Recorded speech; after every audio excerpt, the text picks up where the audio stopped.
Fragrance ഫാമിലിയിലെ ഒരു പ്രധാനപ്പെട്ട ഒരു പാർട്ട് തന്നെയാണ് vanilla. Vanilla, fruity, floral, musky, woody ഇതൊക്കെ നല്ലപോലെ ബ്ലെൻഡ് ചെയ്ത് മിക്സായി ഇങ്ങനെ വന്ന അങ്ങനെ ഉണ്ടാവും. Midnight shimmer, Michael Kors കേട്ടിട്ടുണ്ടെങ്കിൽ ഈ പെർഫ്യൂമിൽ ഇതിനെ ഇൻസ്പയർഡ് ആക്കിയിട്ട് ലാട്രസോർ ഇറക്കിയിട്ടുള്ള ഒരു പെർഫ്യൂമാണ് സ്റ്റാർലൈറ്റ്. നല്ല കിടിലം ഫ്രാഗ്രൻസ്, വാനില സ്വീറ്റ്നെസ് ഒക്കെ നല്ലപോലെ എൻജോയ് ചെയ്യാൻ പറ്റുന്ന ഒരു കിടു പെർഫ്യൂം. 2 ദിവസം മുമ്പ് ലാട്രസോറിൽ പോയ സമയത്ത് അവിടെ നിൽക്കുന്നുണ്ട് ഈ സാധനം ഞാൻ ജസ്റ്റ് ഒന്ന് അടിച്ചു നോക്കിയത്, സാമ്പിൾ നോക്കാൻ വേണ്ടി ജസ്റ്റ് ഒന്ന് അടിച്ചാണ്. സാധനം ഇഷ്ടമായി പിക്ക് ചെയ്തു. നല്ല മൈൽഡ് ആയിട്ടുള്ള എല്ലാവർക്കും നല്ലപോലെ എൻജോയ് ചെയ്യാൻ പറ്റുന്ന ഒരു കിടിലം പെർഫ്യൂം. എനിക്ക് ഫ്രാഗ്രൻസ് എന്താ ഇഷ്ടമായി എന്താ വെച്ച് കഴിഞ്ഞാൽ നല്ലൊരു യുണീക്നെസ് ഉണ്ട് ഈ ഫ്രാഗ്രൻസിന്, ഒരു വെറൈറ്റി ബ്ലെൻഡ്.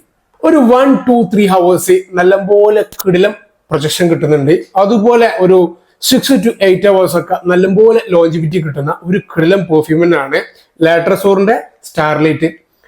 നിങ്ങൾക്ക് ഈ പെർഫ്യൂം ട്രൈ ചെയ്യാൻ ആഗ്രഹം ഉണ്ടെന്നുണ്ടെങ്കിൽ 8 ml മുതൽ അവൈലബിൾ ആണ്. ഞാൻ താഴെ കൊടുത്തുള്ള നമ്പറിൽ കോൺടാക്ട് ചെയ്യണമെങ്കിൽ ഡെലിവറി അറേഞ്ച് ചെയ്ത് തരുന്നതാണ്.